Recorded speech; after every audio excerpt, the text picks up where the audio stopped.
Three, two, one. Now welcoming on very special, very many times a recurring guest, Jim Bossert, our friend and yours. You've heard him, you know him. We like to bring him on here every once in a while to check in on baseball, and what better time in the last couple weeks of the season with a crazy wild card race, especially coming out of the AL East, where Jim's Red Sox are home to. Hunter heading to the Mariners versus Red Sox game in Seattle tomorrow night, and man, it's anyone's wild card spot in the AL. So Jim, welcome on. We're excited to talk some standings tonight. Yeah, thanks guys. Happy to be on. We got a big time, right down to it, crucial series for both the Mariners and the Red Sox right now. Monday, Tuesday, Wednesday of this week in Seattle. And I got tickets for Tuesday night. I'm trying to pack the stands. I got a $9 ticket. So hard to beat. But yeah, hopefully with a win on Monday night and then a win on Tuesday, we'll seal the series before the sweep on Wednesday's matinee. Yeah.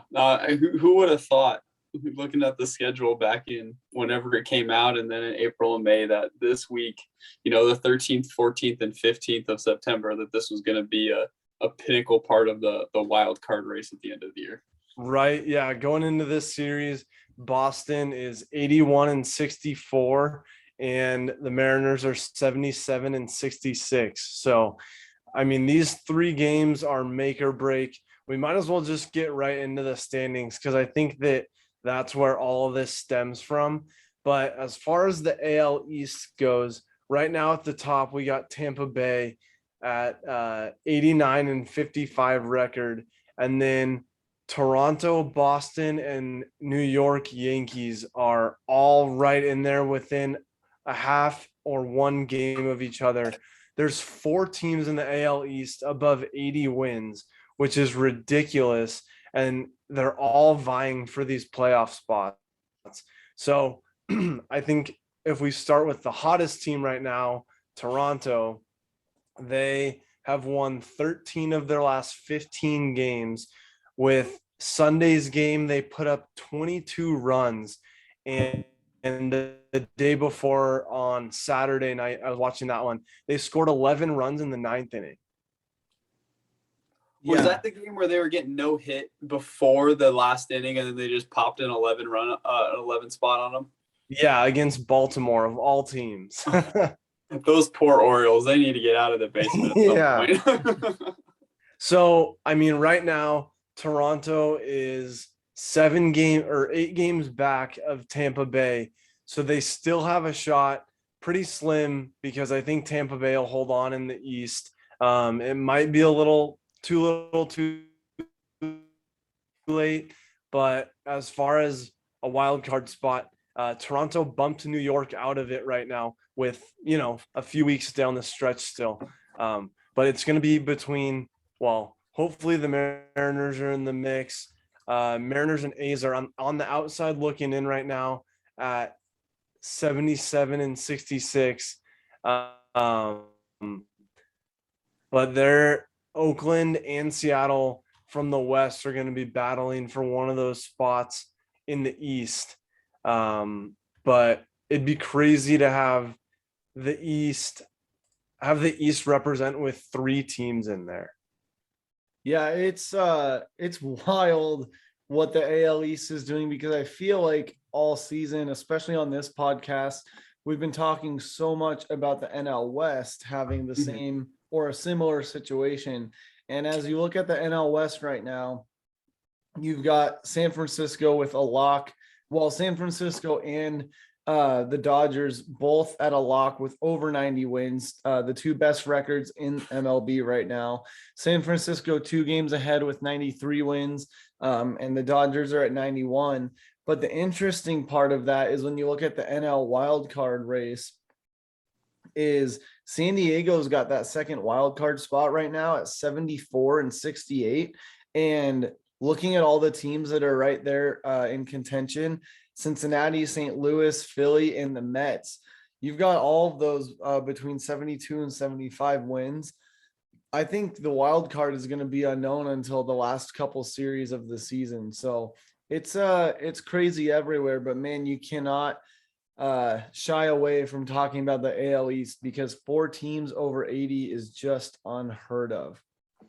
And it's crazy to think about that. The Yankees went on that 13 or 14 game win streak, and at the end of July, the beginning of August, everyone's like, all right, now like Aaron Boone's got the team back on track, and now all of a sudden they're on the outside looking in, right? Like they're a half game back now of the Red Sox and a full game back of Toronto for those 2 wild card spots, and it's just how did the tides turn so fast? Which is then actually then brought back in the Mariners and the A's back into the equation in that AL side as well, which is just so cool. And that's just the thing that I love most about baseball too, is that the change of scenery can happen so fast. You never know what comes week to week. Like even last week, listening to your guys' podcast last week, we like the tone of that we're talking about the Mariners has changed even from last week, right? Like you guys were optimistic last week, and I was kind of like, and now I'm like, the Mariners have a real shot. Like this series between the Red Sox and the Mariners is almost a make or break series for the Mariners and the Red Sox, because it's like whoever can come out with 2 out of the 3 wins, that's a huge stepping stone to the last 2 weeks of the season. Well, and it's crazy to think thinking of how much can happen in a week. The Mariners were coming off of that sweep against the Diamondbacks, tough series against the Astros. And then we really needed this last weekend to clean house against the Diamondbacks. And unfortunately, we didn't. But say we'd have 3 more wins up on that. We'd be above the Yankees, and we'd be a half game out of the wild card spot behind the Red Sox. And so, at this point, like we're getting right down to it, and it's going to be us against Boston, and hopefully the A's don't win as many, and then it's just between us, and then it's either New York or Boston. But this is going to probably make or break this season. We'll know after the Red Sox series. Yeah, it's crazy. Like Jim said, even when we recorded not even a week ago, looking at where we were at, talking about the Mariners, and really the Yankees, probably 4 or 5 episodes ago, talking about how they were up, I think 10 games and just a lock. And then, that shows just the grit of Toronto and Boston and Oakland. And Oakland's been a roller coaster this season, but man, then the Mariners, talk about an exciting series. Can't wait for a little live Instagram from Hunter tomorrow at the game. And man, it's crazy where we're at right now, especially in the AL, but really across the league.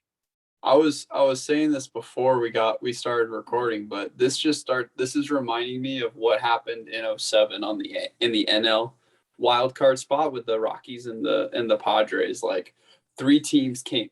It was gonna like 3 teams out of the NL West were vying for those 2 wild card spots. This was before they had the 2 wild card spots, right? It was just the division winners and 1 wild card team goes to the playoffs, right? And we kind of had, this was kind of the making of the second wild card team, because we had a play-in game 163 with the Rockies and the Padres. And being from Colorado, I remember that very, very well, of how popular, how amazing that run was. And they won 21 straight on the way into the World Series, right? They won 13 straight games leading into, or I guess 12 straight games to end the season, and then they won game 163. So this is brewing up to be, no pun intended, with the Brewers making the playoffs, but this is brewing up to be a very competitive wild card for both sides, and I would not be surprised to see game 163 on either side.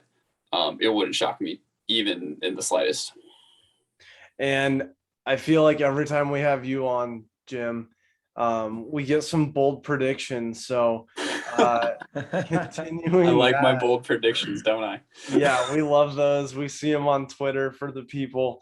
But who would you put in that game 163 as a play-in for? Probably the American League, if not the National League too, with 4 teams kind of tied up on the outside looking in. Yeah. I think this week depends a lot on the AL side, especially with the Red Sox, and then what they look like going afterwards. Because after Seattle, I'm pretty sure they're going. Oh, they're going to Baltimore, so that should be 3 games, and then they play the Mets, and then the Yankees, and then Baltimore again. That's great. 6 games against Baltimore in the last 2 weeks of the season. I'll take that. Yeah, dang. Sorry, Orioles fans. But I really think that game 163 is going to come down to the Yankees, the Red Sox, and another team. I don't know who yet. Maybe it'll be Toronto. Maybe, the Mariners are going to make a run. I don't think the A's. I think the A's are going downhill again, and I don't think there's enough time to come back up.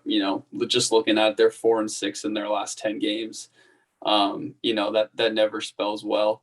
I really want the Red Sox to be in it. We haven't even talked about the COVID issue that's been going on with the Red Sox and how they've had 12 players on the COVID list in the last 10 days, including Chris Sale. Like, that's just unheard of. Half their bullpen was on the COVID list at one point or time in the last 12 days, whether it was just like a contact tracing or anything like that.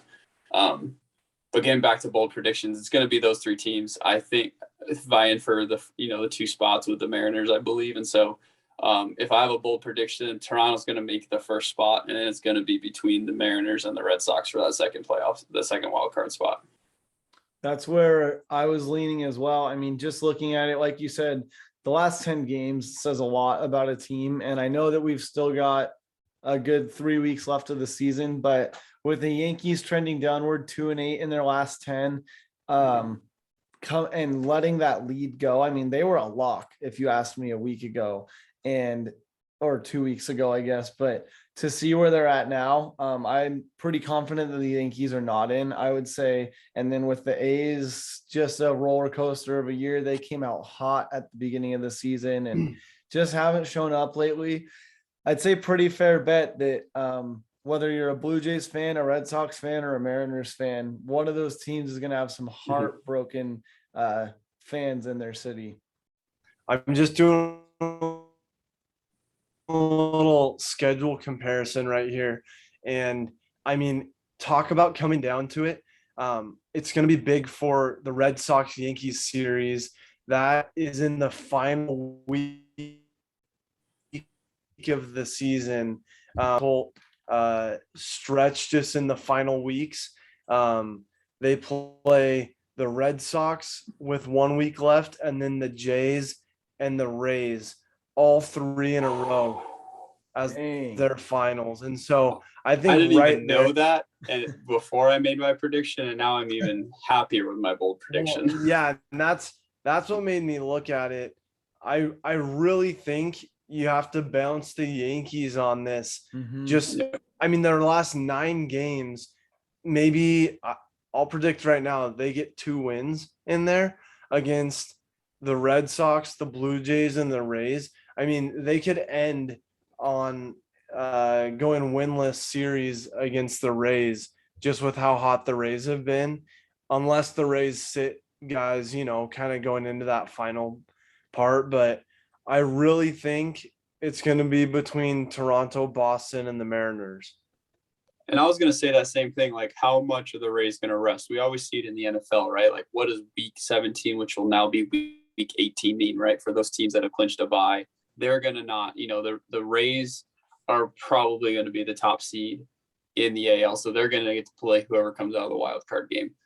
So they're more than likely going to play either a team from the East that they've already played against or the Mariners at this point, right? So it's like, how much do they rest those last 3 series to know, like, oh, we can either help the Yankees get in or we can push the Yankees further away. I think that's going to come into play a lot more than we even think about. Like, what does Kevin Cash do with his pitchers? Does he rest them? Does he pull up some people that haven't pitched in 3 weeks from the minor leagues? That type of thing. Let me ask a question that we've got to talk about because there is enough time left in the season to do it. While we currently have Tampa Bay and Houston atop of their divisions, the White Sox are a lock because they've got a nice lead on the Indians. But Tampa Bay, 8 games up on ever so hot Toronto. Is there a chance that Toronto dethrones the Rays, or that Seattle or Oakland could dethrone the Astros to take the division before it's all said and done? Absolutely. We just saw what the Yankees did in the last 14 games, right? Like there's more than they went from like I think it was like 8 or 9 games up in the first wild card to being out of the wild card spot today. As of today, September 13th, at the beginning of September, they were at the top. So there's absolutely a chance. Would I put odds on it and bet money on it that I'm not allowed to? Probably not. But there's 100% a chance that could happen. Yeah, I could see it too, or at least be within a game, if not a half game back from the Rays on this trajectory for them. I mean, they have their work cut out, but it's really going to come down to these series where those teams match up with each other. They're in the midst of one with the Rays right now through Wednesday. Then they play the Twins and then right back to the Rays. So 6 games in the midst of 10 against the Rays is huge, especially right now. And then, like we talked about earlier, ending with the Yankees, and then I mean some easy games against the Orioles. They'll be right up there. I wouldn't be surprised if they stay past Boston on this final run. I think that we can all agree as Red Sox and Mariners fans that we're all rooting against the Yankees here in the last 3 weeks, because the more that they can skid, the more chance that either one of our teams gets a berth. Yeah, I was watching the game on Saturday night when they honored 9/11 Yankees Mets, and that was just a cool game to watch regardless. And it came right down to it in the 9th. I thought the Mets had it. The Yankees ended up winning that one on Saturday, but I was really pulling for the Mets in that one. The Mets, they did win that series, which was huge. We're all Mets fans right now as far as New York goes. So true, though. So true. But yeah, on the NL side, I don't see too much change. I don't think Dodgers it'll are a be as lock, close. obviously. I think St. Louis can make a little bit of a run. They are looking like they're making a little bit of a run. San Diego has not played as well as I thought they would. I thought San Diego I thought it was going to definitely be 3 teams from the West in the playoffs. I thought they were far and above everybody. But Cincinnati's still sneaky good. St. Louis has come. I mean, like I said, I would not be shocked to see a play-in game. Phillies are still breaking Philly fans' hearts. I follow some people from Philadelphia on Twitter, and they just keep saying every night, well, maybe tomorrow night I'll be a Phillies fan again because I'm heartbroken tonight. Yeah. What are we thinking there? Because San Diego, like you said, Jim, I mean, we've been talking 3 teams from the West since the first 2 weeks of the season. I mean, talk about a division that just has some players. San Diego's a little bit, little quiet. They flamed out a little bit here recently. They're holding that number 2 wild card spot right now. They're definitely a potential second wild card, but unlike the AL, there's only one spot to grab, because unless the Dodgers stop playing baseball for the next 3 weeks, they're in. So between Padres, Reds, Cards, Phillies, and Mets, who's in? Who's the lock from each of you guys? I think the Padres do get it done. I think they're too talented not to. And for some reason, Fernando Tatis is just going to will them to play better baseball and win some baseball games. I think that'll happen. If not, I can see St. Louis popping in. They have some really good bats, and they have the pitching that is sustained for a long time in St. Louis, and they know how to get the job done. St. Louis is one of those clubs that you just always factor into being a part of the conversation for the postseason. I feel like that's just kind of the dynasty that they've built, which I think is really cool in St. Louis to have that. I don't even know where I'm going with that, but you guys know what I'm talking about. To have that brand that they have. They've Definitely been there before. They're seasoned, and even though they haven't been in it for a little bit, I think that been there, done that. Act like you've been there before. I think that they would definitely be a worthy candidate. And I could see them taking advantage of any little slip that the Padres have. I honestly don't know much about the Reds this season. I feel like they've been a little quiet, but I mean, they're on the edge right now. I'd probably put my money on St. Louis too if the Padres do give them some wiggle room. But if the Padres can keep it up, we saw what happened at the end of last season. They just get electric in September. So we could see them pull away here if they can figure it out. I have to say, the Padres right now are on a 3-game skid. The Birds are on a 3-game win streak. And just looking at the upcoming Cardinals schedule, they have their work cut out if they're going to make some noise and really make a run. They play the Padres coming up. They play the Brewers. I mean, they would really have to find that groove at the right time. So it might be too late depending on how they shake out in some of those series. We'll see if they get hot and if they can find that strength at the right time. But otherwise, with the Padres just having a slight edge, if they can hang on for just long enough, 10 more days, 2 more weeks, then I think that it'll go to the Padres. Maybe Blake Snell will pitch past the 6th inning this year in the postseason if he gets in. Man, one can only hope, right? That was crazy. I'll never forget that. That was the last time he ever pitched for the Rays. I think I said it on our Instagram live too, because we were on Instagram when he got pulled, and I said that's the last pitch he will ever pitch for the Tampa Bay Rays. Yeah. We were like, what is happening? We were all so confused. What a crazy day. It's just nuts. All right. I don't know if we have any other thoughts, but Hunter, Jim, little series / score prediction here for we've got tonight. I think we're in the 6th inning right now, and then we've got the game that Hunter will be at on Tuesday night, and then the series finale matinee on Wednesday. What do we got? What's the outcome here? Because we've got some key baseball being played this week. Yeah, we're tied up 2-2 right now. I think I forget. I think Gilbert was throwing tonight. Gilbert's throwing tonight, yeah.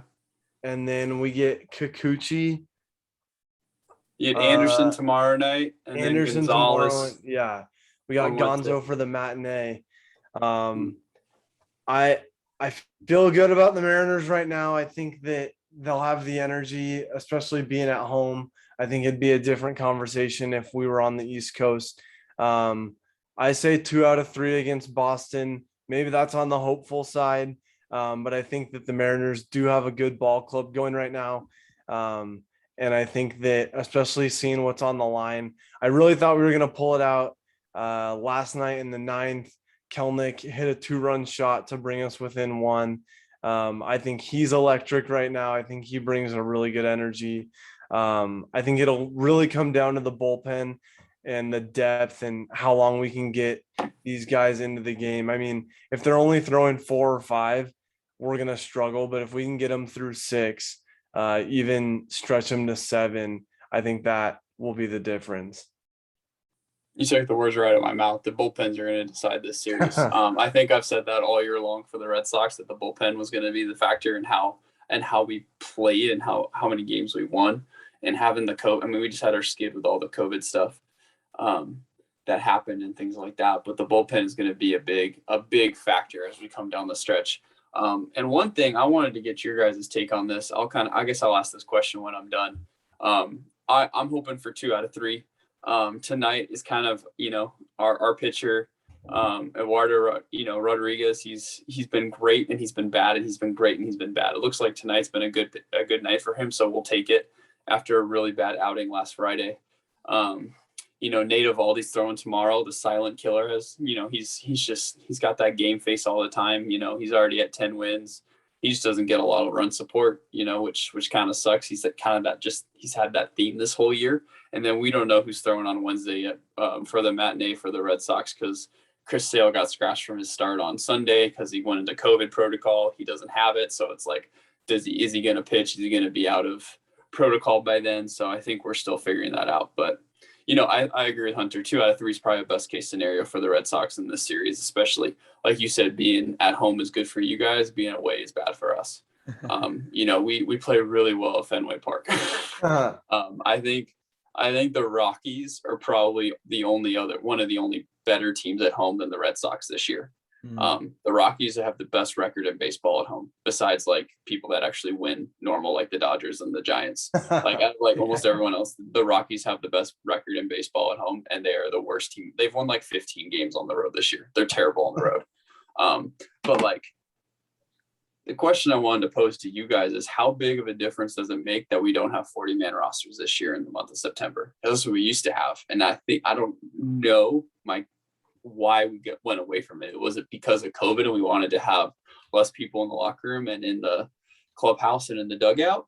Because that used to be a big thing where, hey, you just pull up all your AAA guys and they can throw an inning every 3 days. And, you have 26 pitchers in your locker room. So you have 15 batters. Like how does that play a factor in down the stretch for some of these teams? Yeah, I mean, I think that's huge. I think that was a COVID thing.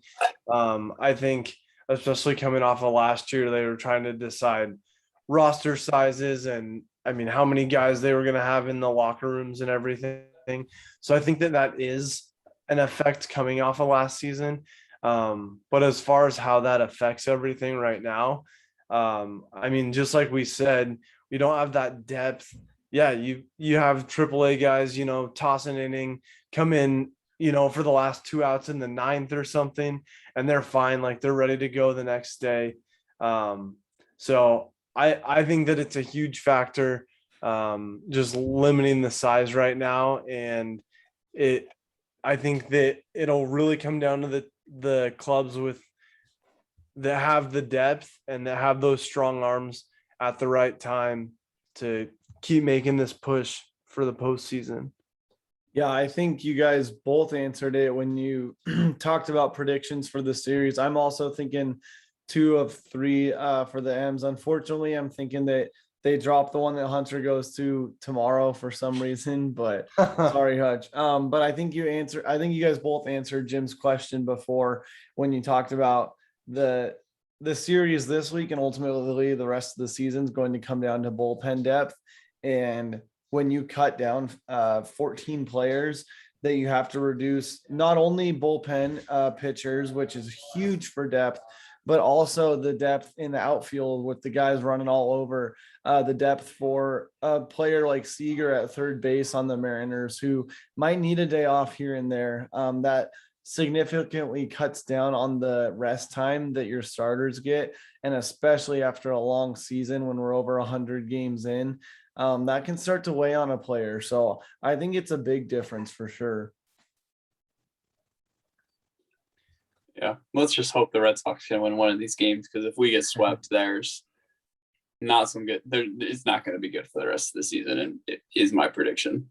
That's a good point. We haven't really talked about a sweep either way, of how that would affect. If Boston sweeps the Mariners, then we're done for this season.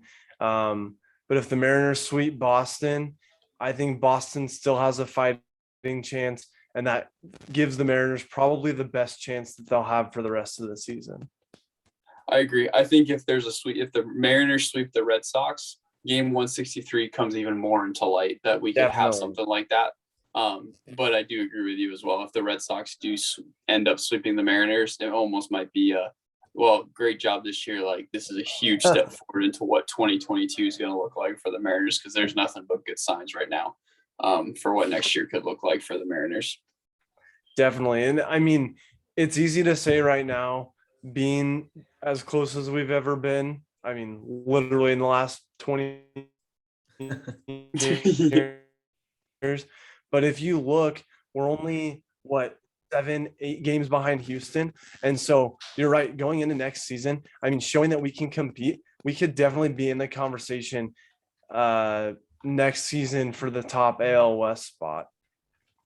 Absolutely. And you have no idea what Carlos Correa is going to do if he's a free agent after this year, right? Or he's going into arbitration this year with the Astros, like who knows what that team is going to do. It feels like one big piece gets pulled away every year because of one thing or another, or a trash can thing, that kind of stuff. So it's like, what all is going to happen to the Astros in the next few seasons? I feel like with everything around the Astros the last couple of years, like they've got a lot of good personnel, but I feel like they're going to be like the 49ers a couple of years ago, where all of a sudden in one off season, 12 of their starters either retired or went to another team. And we're like, whoa, what the heck? The 49ers just went to the Super Bowl and now they suck. I think the Astros have been able to stay on top of the mountain, or at least keep climbing the peak ever since their reign a couple of years ago. But I think it's going to start to crumble, and I really think that's going to give way for the A's or the Mariners to have a tight race for the next few seasons. Absolutely. We'll see if the A's actually stay in Oakland or stay in the West too in the next couple of seasons. Yeah, that was something that we wanted to provide updates on as we go. And I always check every week, and there's not been a lot of conversation around that since the initial stir that the MLB put on. So I think we could be seeing another kind of Sonics relocation limbo where they're using the threat of leaving to get the stadium. So with the lack of conversation in the last month or two, I'd be surprised right now if they move. But I mean, the MLB sprung it out of nowhere in the first place, so we'll see what happens. Yeah, who knows, man. Well, if you guys got time, I got a fun beer league softball story for you all if you want one. I would love one. I think that would be a perfect segment to round out our conversation tonight. It's not really beer league, it's Friday night. Let's all see if we can do this softball thing still league. We'll take but it. First time this was the first time I got to play under the lights in a very long time. We had like an 8 p.m. game, which is just really cool, playing softball under the lights. There's just nothing like it. But I got to play the infield this time, and I got to play third base. Normally I get to play the outfield because I'm a young gun on the team and I get to run a lot. So that's always been really fun. But I got to play shortstop just because we were shorthanded in the infield, and I got to play some third base as well. And we had a pretty cool play, guy on second base, I think it was 1 out or something like that, or no outs. And he had just hit this massive towering fly ball he thought was going to go over the fence, which in our league is an out, not actually a home run. When you hit a home run, it's an out, not a home run. So he just kind of walked to first base, and when it landed, all he could do was make it to second base. And so he was there, and he kind of got a little cocky, and there was a ground ball to shortstop, and the shortstop, instead of throwing it to first, just threw it to me, and we tagged him out, and he was furious the rest of the game. He struck out his next time. You get 3 pitches, and he just tried to swing as hard as he could, and he struck out the next time. It was kind of cool, kind of funny feeling. But that's my beer league softball story for you all. I love that. We always love a good beer league softball story. I have one tonight. The reason that we recorded a little bit late and I kind of kept you guys hanging. We ended up pulling a dub off of a forfeit, but we did play a real game. We gave the other team 3 of our guys, which actually didn't help us because that was 3 of our starting infielders. So I too got to play short and third tonight, where I usually stay in the outfield. And it was all right, but we had our hiccups here and there. Went into the bottom of the 7th, down 4. I was on second, got to third, and I was waiting to see where the outfielder was going to throw the ball. He throws it home, air mails over the catcher. He got a really good bounce off of the backstop, and I was waiting for Riston to tell me whether to go or not. And as soon as I saw the air mail, I just went. And if anybody's been listening the last couple of weeks, from Hunter's situation that you do not slide into second specifically. And so I'm going home. There's 2 outs, and I'm the runner to at least cut it down a little bit. So I go in head first to home plate. Got a little bit of a battle wound, but not nearly what Hunter had on the leg. But about halfway down the line, about 30 feet from home, I knew that I did not want to end up like Hunter. And so I was either going to get out or go in head first. So I'll take a little bit of skin off the elbow for being called safe and at least getting a little bit of electricity back. We did end up losing score wise, but we ended up with the dub because they didn't have enough players. So gotta love a good softball story for sure. There you go. Hey, take the skin off of the least important area. My leg is just now healing. This is 4 weeks from the day. Ankle still a little tender, but Good call. Hey, you got the dub and you were safe at home, which is probably cooler than at second. Well, we could argue that for a while, but safe at home is pretty cool. A head first slide into safe is a little bit more electric than a slide into second base. Yeah. And also, I don't know where that came from. It was probably the fear of doing what Hunter did, because I've honestly never slid head first in my entire life. And so I was always a feet first slider. That was never taught to me or ingrained to me from a young age to go in head first. And I just laid it out. I figured if I can take the bulk of it on where I have a shirt and a little less skin to tear up on the chest, we'll do it. And so I stood up just brown, and the whole dugout's going nuts. So I'll take it for the electricity. You know, it's not about what you do at the plate, but about what you can do at home. And so, yeah, good times there. Yeah, good one, coach. Yeah, I had to set the example. I got in, and one of the guys, that's my coach. So if that jazzes them up, the real reason I went in too and went for it is because we are sitting in first in our division. And so we've never been in this situation with one game left. So we do have a potential championship game depending on what the outcome is next week. Go get it, coach. We got some big updates coming to you for episode 67. We'll see how the Mariners and Red Sox do, and then we'll see where Duncan's team, what is it? Tom's team? Is that what your name is? Well, we're the backdoor sliders, but our group chat is named Tom. So his name Tom. Yeah. We're unofficially Tom is our team name. If you guys missed Tom last week, you'll have to listen to that to know what we're referring to. But we have some big updates coming to you for next week, it sounds like, with the first place backdoor sliders, and we'll see where the Mariners and Red Sox are at. Yeah, thanks for jumping in on that segment, Jim. Always a good beer league softball story, and got to make it down to Clovis to watch you in action. Yeah, we'll see if the fall league comes up soon. So, you know, swim season got started last week, so we're kind of in the thick of things now. But every once in a while, Friday night opens up, and I can go hit some balls, take some grounders, and try to get some people out. It's pretty good. Love that. Relive the glory days, that's for sure. Yeah, that competitive edge revisits me as soon as the feet hit the dirt. So it's dangerous sometimes, but it's for the best usually.